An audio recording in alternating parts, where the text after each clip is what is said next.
Boa tarde, paz e graça. Tô aqui escolhendo alguns textos, meditando, né? Me enchendo do poder de Deus. Então, eu achei alguns textos, eu vou ler trechos. E aí eu vou começar pelo livro da Esther. Porque, antes de começar, algumas coisas. Porque, assim, você vai lá no mundo para trabalhar, ou para estudar, ou para fazer algum curso.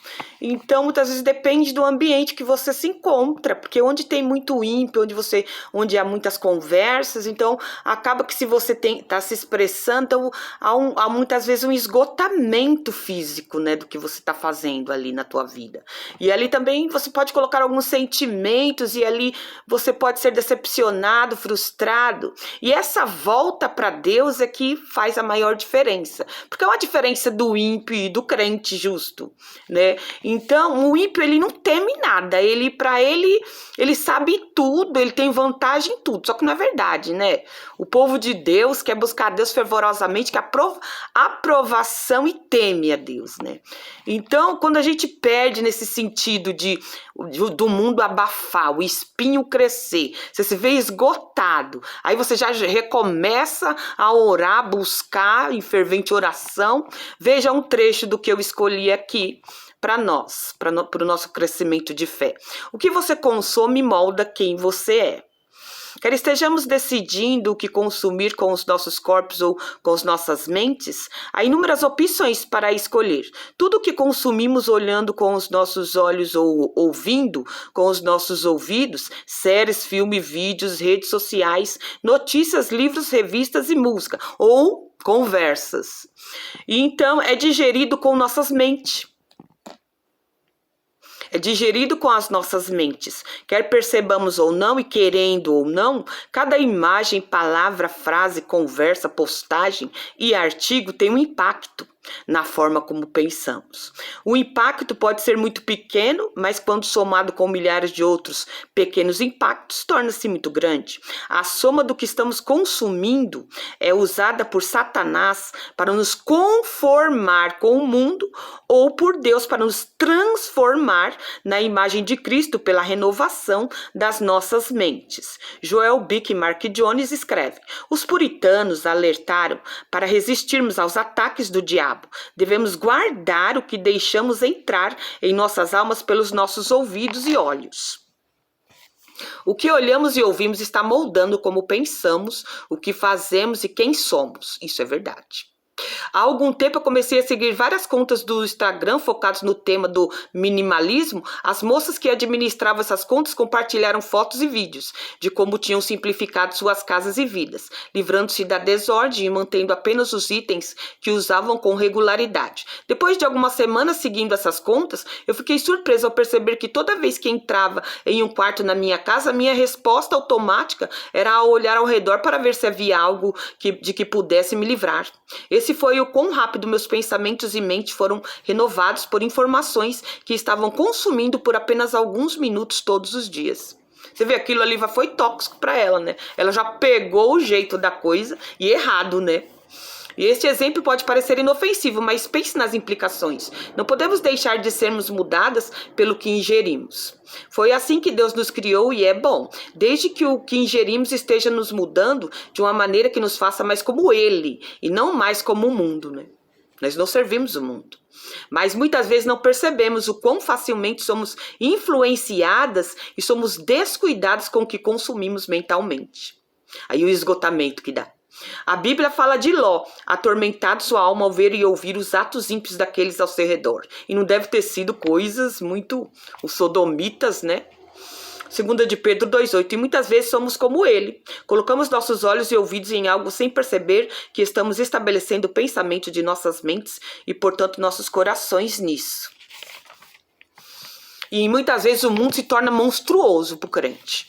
Porque o mundo dele, de oração, de louvor, de joelho, é completamente diferente do ímpio. O ímpio é depravações, coisas, palavras torpes. É aquela lista de pecadinho, é fofoca, é inveja, é mentira, é apontar, é o julgamento, é o que é tóxico, é tudo que é negativo, entendeu? Tudo isso vem em cima do crente. Imagine como que aquilo aí vai entristecendo o espírito Espírito Santo, aí vai, entendeu? Vai entristecendo.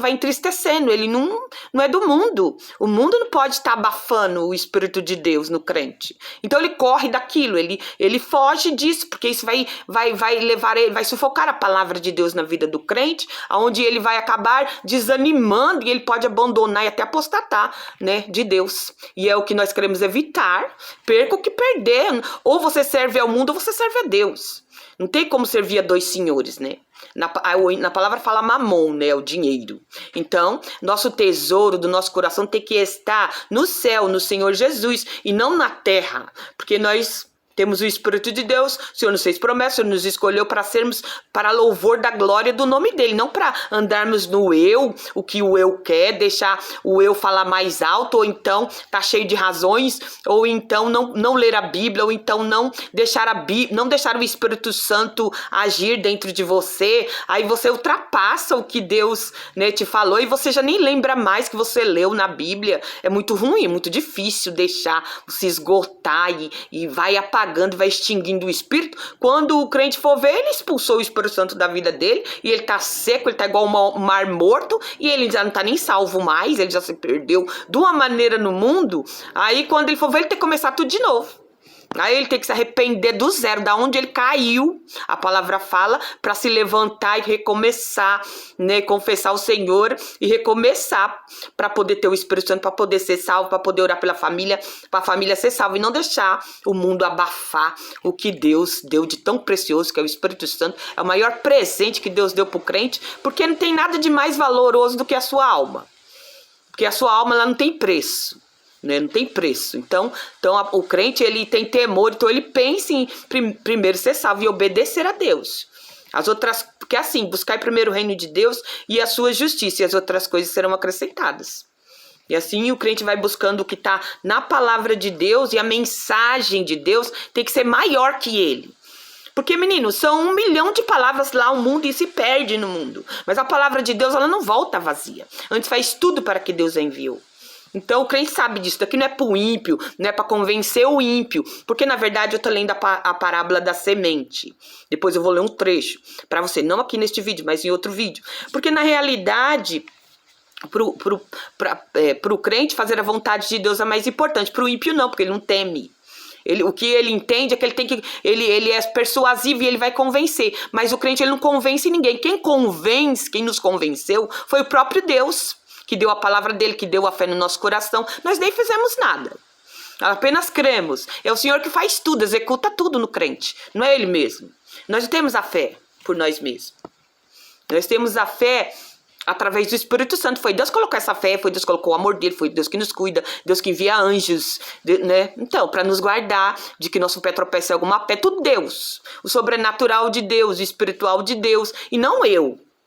Nós não podemos nada. O Senhor Jesus disse, sem mim nada podeis fazer. O que nós podemos sem Jesus, né?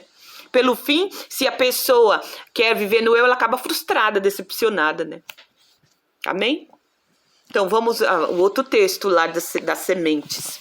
Mas aqui a Esther fala, olhe para Cristo. Se você é uma seguidora de Cristo, deseja ser moldada à imagem de Cristo.